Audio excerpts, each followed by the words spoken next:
यत्र नार्यस्तु पूज्यन्ते रमन्ते तत्र देवताः यत्र तास्तु न पूज्यन्ते सर्वास्तत्र फलाः क्रियाः।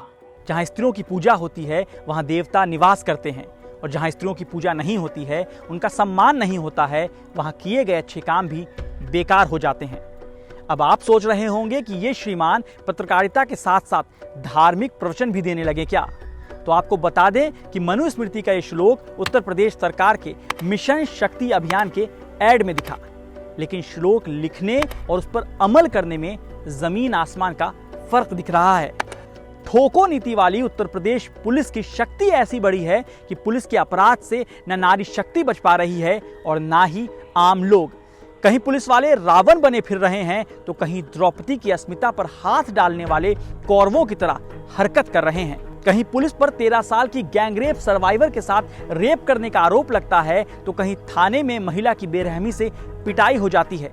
जब पुलिस वाले ही अपराधी बनेंगे तो हम पूछेंगे जरूर, जनाब ऐसे कैसे? ऑपरेशन लंगड़ा, ठोको नीति, बुलडोजर राज के लिए मशहूर उत्तर प्रदेश पुलिस पर एक के बाद एक बड़े आरोप लग रहे हैं। ललितपुर से लेकर अलीगढ़, चंदौली में पुलिस राज की डरावनी कहानी सामने आ रही है। दरअसल उत्तर प्रदेश के ललितपुर में एक 13 साल की बच्ची का रेप होता है। बच्ची शिकायत के लिए थाने जाती है तो वहां भी उसका रेप किया जाता है। नाबालिग सर्वाइवर की मां की तहरीर के मुताबिक 22 अप्रैल 2022 को उनकी 13 साल की बच्ची को 4 लड़के अगवा कर भोपाल ले गए, जहां पर उन्होंने इसके साथ दुष्कर्म किया। 3 दिन दुष्कर्म के बाद आरोपी बच्ची को 26 अप्रैल को ललितपुर छोड़कर भाग गए। आरोप है कि जब बच्ची को बयान दर्ज करने के लिए थाने बुलाया गया तब थाना अध्यक्ष तिलकधारी सरोज अपने साथ कमरे में लेकर गए, जहां उसके साथ दुष्कर्म किया। यह मामला तब सामने आया जब बच्ची ने काउंसलिंग के दौरान जिले की चाइल्ड लाइन संस्था को अपने ऊपर हुई हैवानियत की दास्तां बयां की। ललितपुर एसपी निखिल पाठक की माने तो 6 लोगों पर एफआईआर दर्ज हुई है। एसएचओ तिलकधारी सरोज को अब गिरफ्तार कर लिया गया है। इस घटना के बाद भले ही एफआईआर हो, गिरफ्तारी हो जाए, लेकिन सवाल उठता है कि पुलिस सेंसिटाइजेशन की बात क्यों नहीं हो रही? क्यों पुलिस वालों को ह्यूमैनिटी का पाठ नहीं पढ़ाया जा रहा है? जब पुलिस वाले ही गुनाह करेंगे तो आम लोग अपनी शिकायत किसे सुनाएंगे? आप पुलिस वालों के गुनाह की एक और कहानी सुनिए। अभी जिस ललितपुर पर मीडिया की नजरें हैं, उसी ललितपुर में मेहरौनी कोतवाली में महिला की बेरहमी से पिटाई का मामला सामने आया है। महिला पर चोरी का आरोप लगाकर 2 पुलिसकर्मियों ने उसकी पिटाई की। फिलहाल दोनों पुलिसकर्मी को सस्पेंड कर दिया गया है। कानून की हिफाजत करने वाली पुलिस पर एक और आरोप चंदौली में लगा है, जहां सैयद राजा थाना क्षेत्र में एक 19 साल की लड़की की रहस्यमयी परिस्थितियों में मौत हो गई। दरअसल चंदौली के मनराजपुर गांव के निवासी और बदर बालू के कारोबारी कन्हैया यादव को गुंडा एक्ट में पकड़ने के लिए पुलिस पहुंची थी।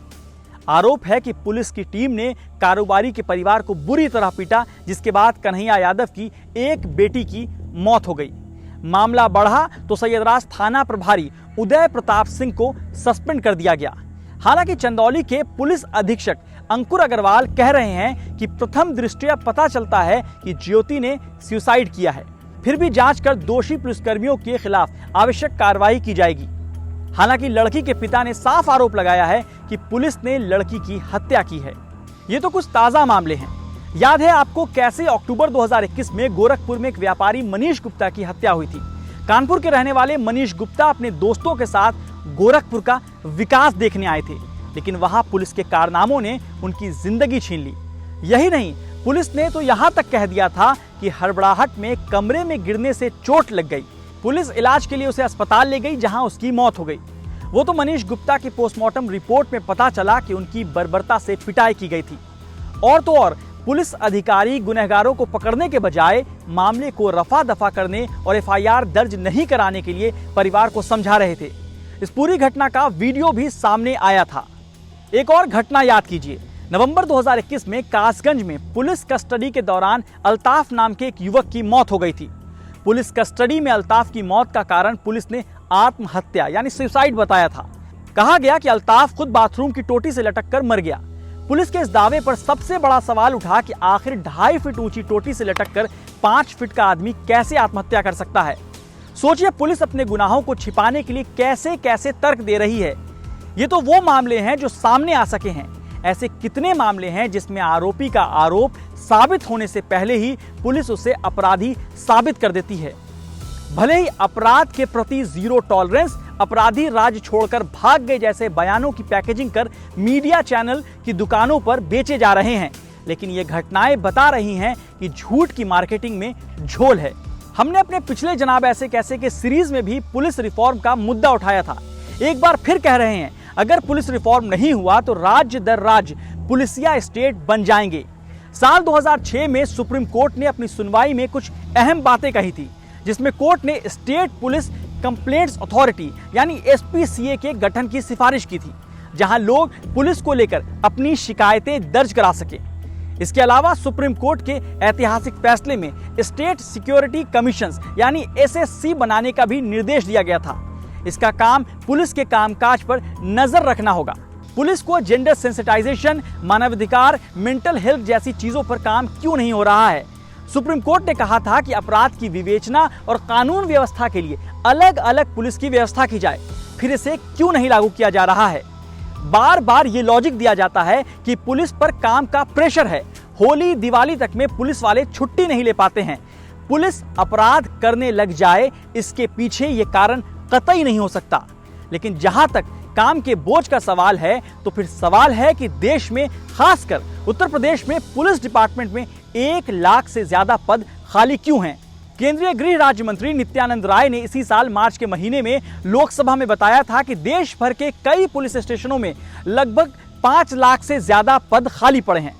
Bureau of police research and development के आंकड़ों के अनुसार पुलिस के सैंक्शनड पोस्ट 26 लाख से ज्यादा हैं। वास्तविक संख्या जो है वो आपको करीब 21 लाख है और 1 जनवरी 2020 तक करीब 5 लाख से ज्यादा पद खाली पड़े हैं। इनमें सबसे ज्यादा पद उत्तर प्रदेश में खाली हैं। अब सवाल है कि उत्तर प्रदेश पुलिस की ठोक देने वाली सोच पर लगाम कैसे लगेगा? क्यों गुनहगार पुलिस वालों पर एक्शन लेकर नजीर साबित नहीं किया जा रहा है? कानून का बुलडोजर ऐसे पुलिस वालों पर क्यों नहीं चल रहा है? इसलिए हम पूछ रहे हैं, जनाब ऐसे कैसे?